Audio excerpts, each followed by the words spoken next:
Tentara dan polisi dan rakyat, terlibat gandakanlah usahamu membasmi pengacau-pengacau itu. Segala jalan harus dilalui. Kalau kata-kata saja tidak dapat menyehatkan jiwa yang keblinger, apa boleh buat? Suruhlah senjata berbicara satu bahasa yang lebih kuat lagi.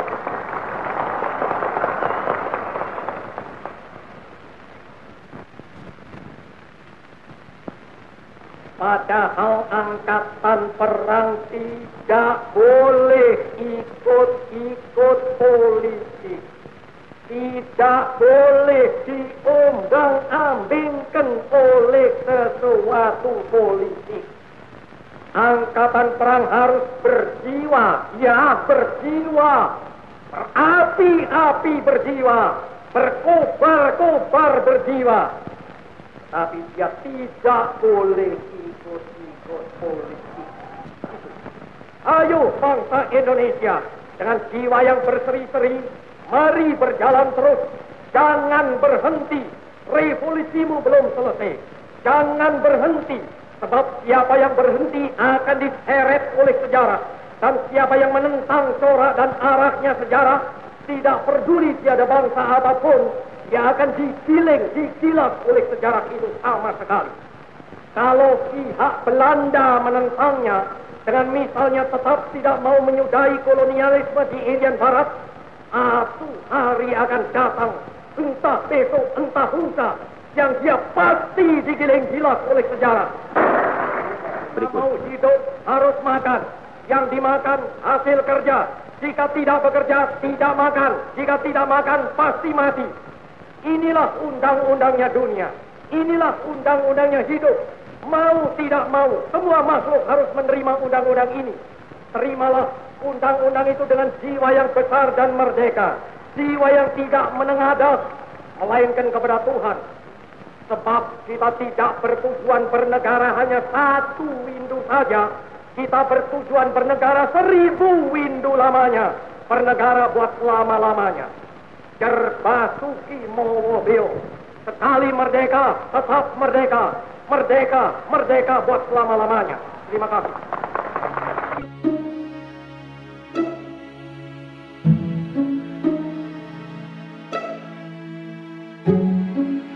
Tahun 1959 adalah tahun penemuan kembali revolusi. Tahun 1559 adalah tahun rediscovery of our revolution. Oleh karena itulah maka tahun 1959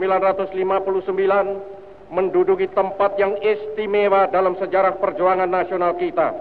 Satu tempat yang unik.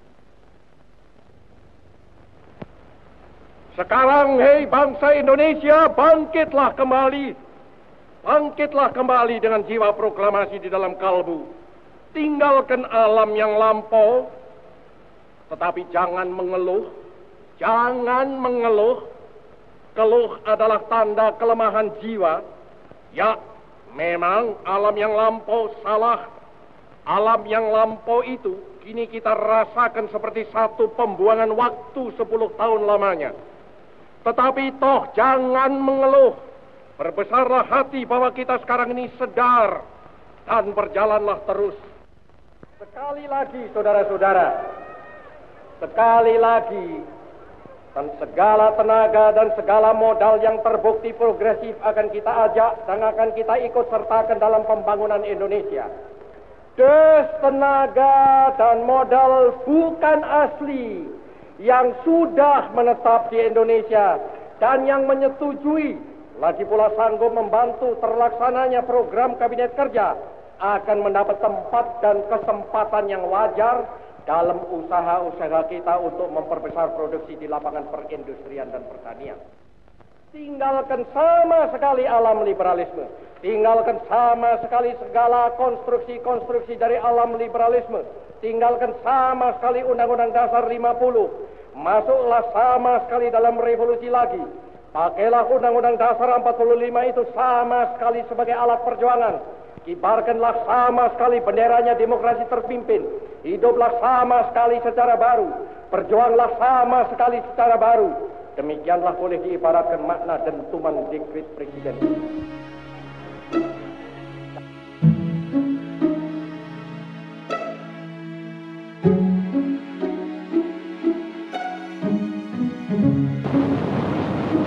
Saya masih belum sehat betul.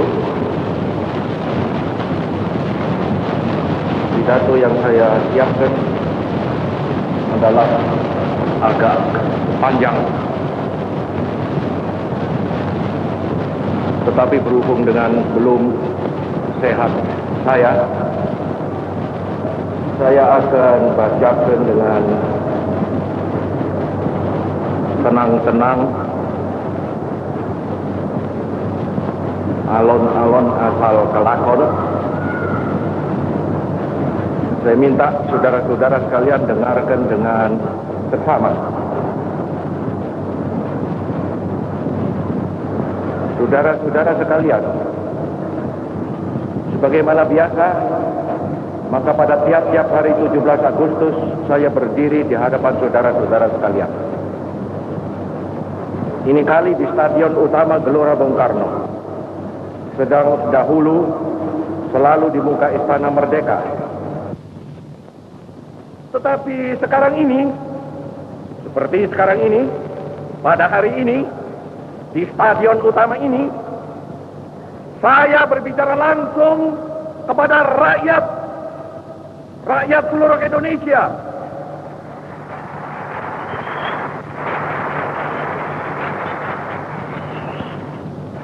Bahkan juga langsung kepada seluruh dunia, dari timur sampai ke barat, dari utara sampai ke selatan. Saya sekarang tidak terutama sekali berbicara sebagai presiden mandataris, tidak sebagai presiden perdana menteri, tidak sebagai presiden panglima tertinggi. Saya berbicara di sini sebagai penyambung lidah rakyat Indonesia.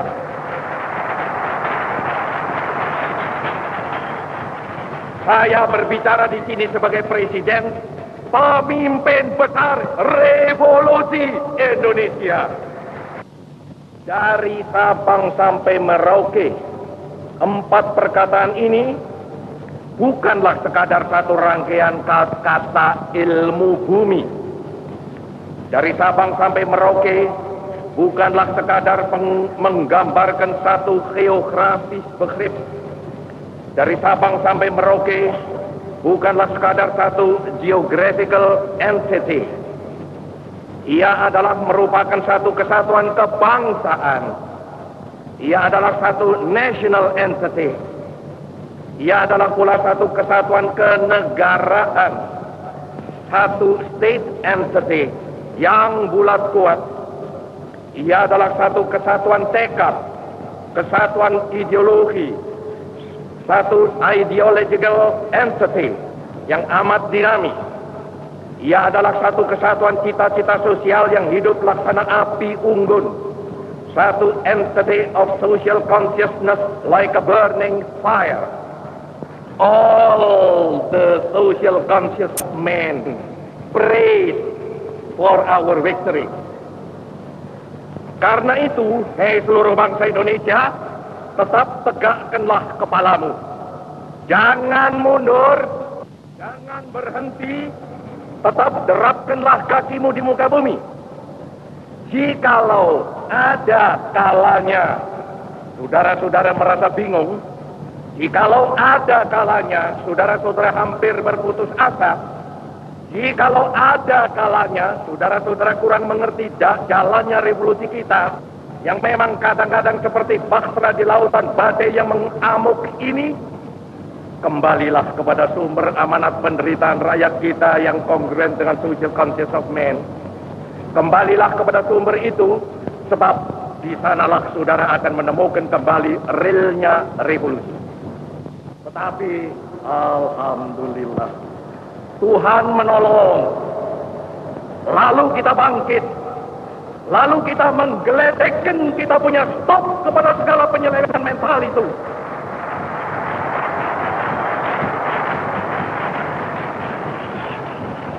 Lalu kita suruh buang jauh-jauh segala alam pikiran liberalisme.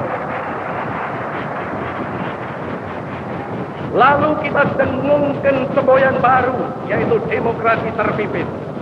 Lalu kita kocok habis-habisan multi-party system. Lalu kita canangkan manifesto politik. Lalu kita telurkan pemerasan manipul, yaitu USDEK. Lalu kita camkan kepada rakyat perlunya revolusi sosialisme pemimpin nasional yang satu, yaitu Resopim.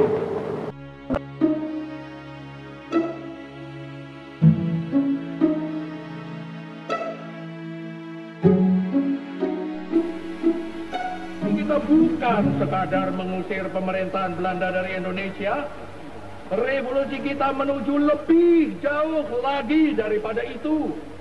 Revolusi Indonesia menuju 3 kerangka yang sudah terkenal. Revolusi Indonesia menuju kepada sosialisme. Revolusi Indonesia menuju kepada dunia baru tanpa eksploitasi dalam parlom dan eksploitasi dan nation par nation. Bagaimana revolusi yang demikian ini mau dimandekan dengan kata bahwa revolusi sudah selesai? Bagaimana revolusi demikian ini dapat dijalankan terus tanpa romantik, tanpa dinamik, tanpa dialektik? Nah, apa yang saya ceritakan di atas ini adalah pengalaman beberapa tahun yang lalu. Hampir-hampir saja kita keblinger sama sekali. Hampir-hampir saja kita off-grid sama sekali. Hampir-hampir saja kita mati kutu sama sekali. Kalau kita tidak lekas-lekas banting setir ke jalan benar kembali. Dan dengan itu memberi kembali kepada revolusi Indonesia, ia punya romantik, dinamik, dan dialektik. Dengan koreksi banting setir ini, kita kembali beri kepada revolusi Indonesia, ia punya jurusan, ia punya arah, ia punya direction. Dengan itulah maka pada permulaan pidato ini, karena itulah maka pada permulaan pidato ini saya berbicara tentang pengalaman di masa yang lampau dan jurusan untuk masa yang akan datang.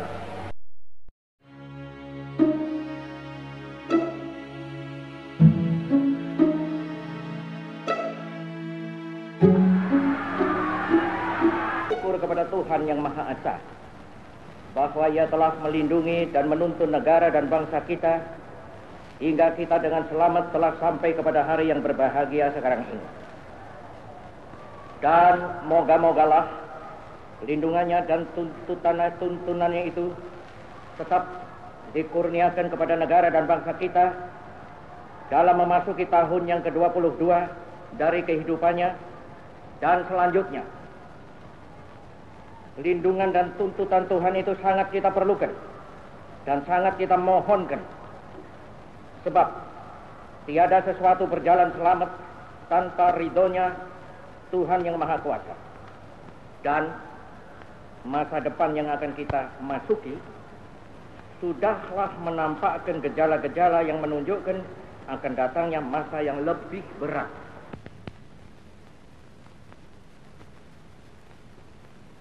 Surat perintah 11 Maret itu mula-mula dan memang sejurus waktu membuat mereka bertampik sorak-sore kesenangan. Dikiranya SP 11 Maret adalah satu penyerahan pemerintahan. Dikiranya SP 11 Maret itu satu transfer of sovereignty, of authority. Padahal tidak. SP 11 Maret adalah satu perintah pengamanan. Perintah pengamanan jalannya pemerintahan. Pengamanan jalannya ini pemerintahan. Demikian kataku pada waktu melantik kabinet. Kecuali itu, juga perintah pengamanan keselamatan pribadi presiden. Perintah pengamanan wibawa presiden. perintah pengamanan ajaran Presiden, perintah pengamanan beberapa hal, dan Jenderal Soeharto telah mengerjakan perintah itu dengan baik. Dan saya mengucap terima kasih kepada Jenderal Soeharto akan hal ini.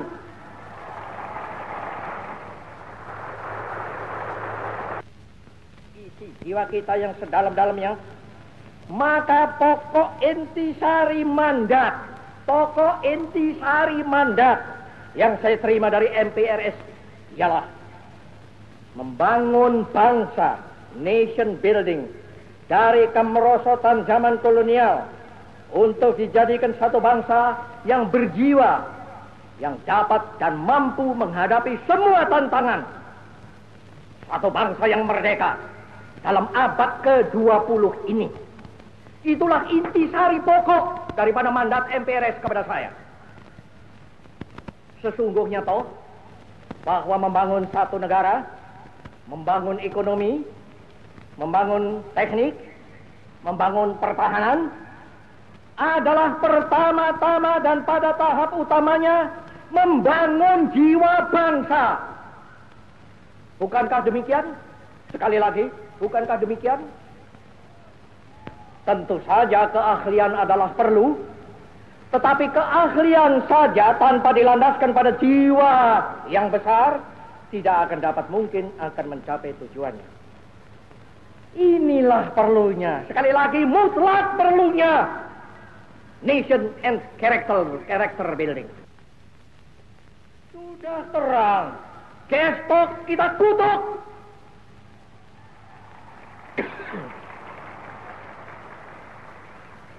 Dan saya mengkutuk pula.